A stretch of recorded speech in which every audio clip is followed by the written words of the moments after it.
When we began the resistance and started thinking about air defense, it felt like trying to dig a mountain with a needle. It was a new project that started in the early 1990s. The first experiments were with legitimate aircraft, as our Air Force at the time consisted of a group of martyrs whose mission was to take off in legitimate planes and land them at enemy sites. The first member of this force was the martyr Jamil al-Skaf, may God rest his soul, who was martyred during training in June 1994. After him, in 1996, the martyr Ihsan Qayyub died during the execution of one of these operations.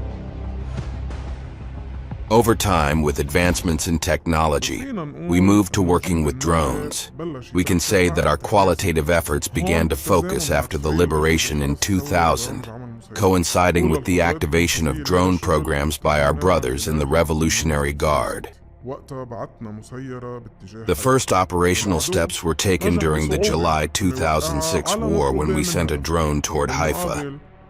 The enemy managed, with difficulty, to bring it down near the target. On the other hand, we succeeded in many reconnaissance and even attack missions. After the war, the martyr Hassan al-Lakis, may God rest his soul, took over managing the file. We entered a new phase, and the martyr Hassan became an icon for us and for our brothers in Iran. Despite knowing that the enemy was pursuing him, he continued to work until he was martyred at the end of 2013. But by then, he had almost completed the required tasks and had trained many youths who continued the work. Even today, we use weapons in battle that the martyr Hassan al-Laki supervised the manufacturing of, with significant contributions from our Iranian brothers.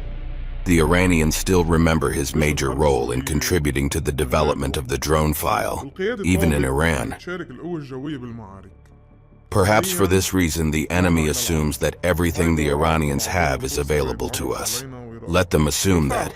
But the truth is, this is not the worst scenario they could imagine.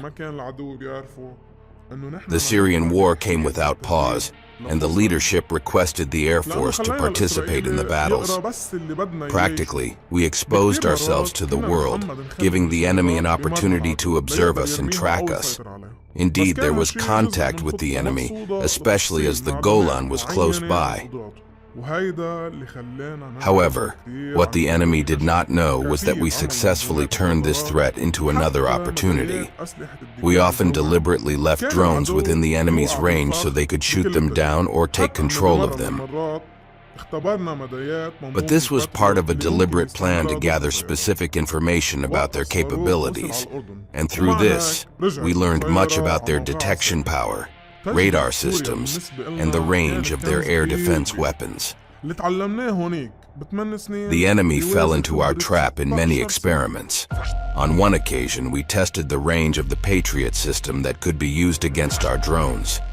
The missile reached Jordan, and yet the drone returned safely to its base.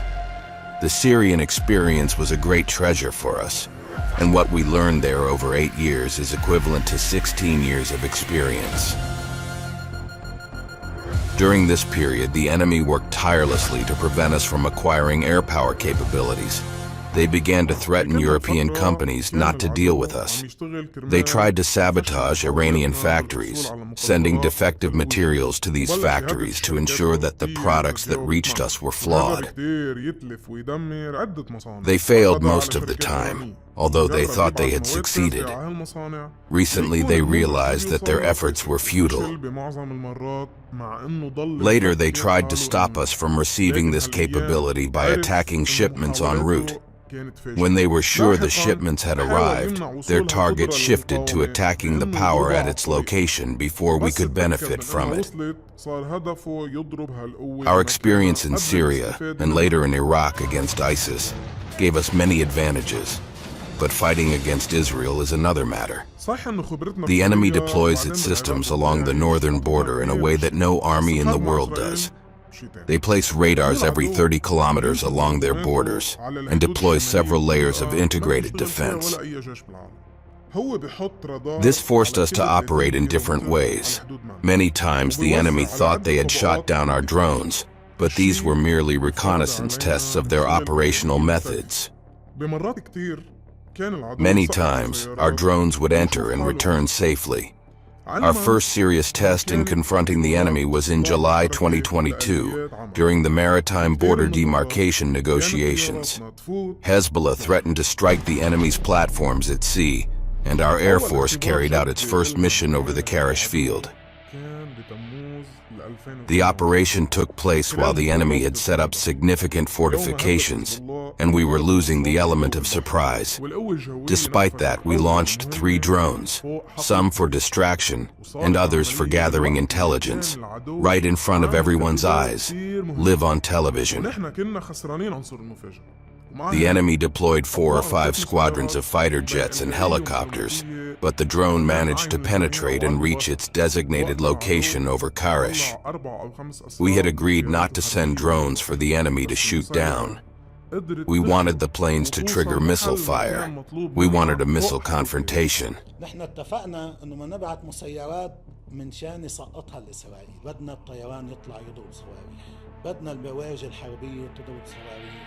Despite the fact that the enemy felt confident about downing these drones, our message reached the experts within the entity, and they understood clearly that we have drones capable of penetrating, despite all the defenses they may impose. After the Al-Aqsa flood, we started working, but under the most difficult scenario we could imagine because the decision was to work only on the edge. The Israelis thought that to neutralize our drones, they wouldn't need more than soft kill methods, techniques that rely on low-cost capabilities. They worked on 7 layers of electronic warfare, starting with jamming global navigation systems, trying to mislead the drones so they would lose their direction or aimlessly wander, or by jamming the drone control systems to prevent the command center from receiving images from the drones while they were in the air. The enemy also tried to intercept the control channels of the drones to take control of them themselves, instead of us controlling them, aiming to bring them down afterward. However, all of these programs ultimately failed. The enemy also enlisted its SAR warships, as the Navy is equipped with the Alpha radar and several other radars suitable for detecting flying objects. Moreover, they relied on 7 types of cameras, both optical and thermal, which they deployed in all strategic areas, particularly along the border with us. This is why we targeted the towers housing these cameras and radars from the very first day of the war. When the soft kill approach failed, the enemy shifted to hard kill methods. Here we're talking about an integrated air defense system, including Het's Patriot and David's Sling systems, alongside the Iron Dome systems like Tamir, Spider, and DB. All of this was in addition to the role of the Air Force and helicopters, and more recently they added the Vulcan system. It's worth noting that the enemy lied to its public when they tried to justify the failure to intercept resistance drones by claiming the short distance, or that the launch sites were close to the targets. The proof of their lies is the attack on the Tel Shamim platform, where the drone traveled tens of kilometers before crossing the border, and yet they couldn't detect it until it reached its target. This disproves the enemy's justifications. They failed, even though they don't have in all of Palestine the same defense density they have deployed to the north against us. There, they have an intense coverage of detection and defense systems, with all their intelligence and defensive resources and collection tools placed directly in our path. Before the war, the enemy had placed 3 radars to detect small signatures. Once we launched our drone operations, their number increased to 18 radars. Now the number has reached 23, and they don't leave a single valley without a radar. This level of density is not typically adopted by militaries, yet despite all of this, our drones still manage to cross, infiltrate, strike, and return. In terms of balance between the resistance and the enemy, in terms of operational costs, It should be clear to us that militaries operate based on the principle of economy of force, meaning they don't use overwhelming power to counter small threats. The enemy, which considered our drones a small threat, constantly raised this slogan and tried to convince its army of it. But with the resistance, the large differences in costs became apparent. When they activate the Iron Dome to down a simple reconnaissance drone, they are launching more than 4 missiles, each costing $50,000, meaning they are spending $200,000. When they fail to shoot down the drone and call in the Air Force to handle it, the cost per flight hour is about $40,000. Sometimes they also call on helicopters, or even resort to using Patriot missiles, each of which costs around $3 million. And many times they still fail to bring down the drone. In the end, they end up spending millions of dollars to counter a drone that may cost no more than $3,000. This isn't to downplay our drones, but the difference lies in how we use the technology. This impacts the core of the production line. For example, there are drones that armies purchase for $500,000, while we produce a general-purpose version for less than $5,000. In another example, a squadron of 4 American Scan Eagle drones is sold for $10 million with a ground control base, but we produce the same squadron for less than $100,000. We've previously mentioned that we manufacture our drones ourselves, which is why we have such a large and abundant fleet of drones. At one point, we joked that anyone who wanted to buy could come, but no one bought, and we didn't sell. We must also not forget the additional operational costs on the enemy. Since they raised the sensitivity of all detection systems, it led to the constant activation of alarm sirens, often for trivial reasons like a few birds flying by. Once we sent a drone that cost very little, and the enemy launched 1 missile, then a second, then a third, and eventually hit one of their own drones by mistake. Meanwhile, our drone returned safely. Another example is the Tel Shamim balloon, on which the Israelis spent hundreds of millions of dollars, placing a highly important radar in it. Suddenly, a drone struck it and successfully penetrated its defenses. The enemy only discovered it at the last moment, but they couldn't prevent it from completing its mission. Here, we worked on the principle of economy of force.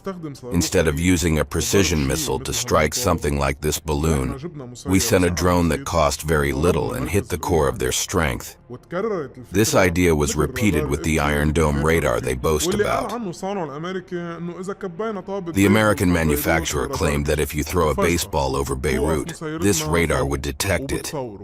Yet our drone hovered over it, filmed it, left, came back several times, and finally struck and destroyed its missile launchers.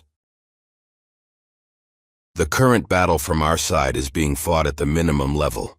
We have a ceiling for our operations, and yet we've shown the enemy things they never anticipated. If the war expands and the restrictions are lifted, with no ceiling left, the enemy will see things from us they can't even imagine. Then let's see how they'll deal not only with our drones and their new types, but also with the multi-range missiles and capabilities that will rain down in the thousands on their key and sensitive centers.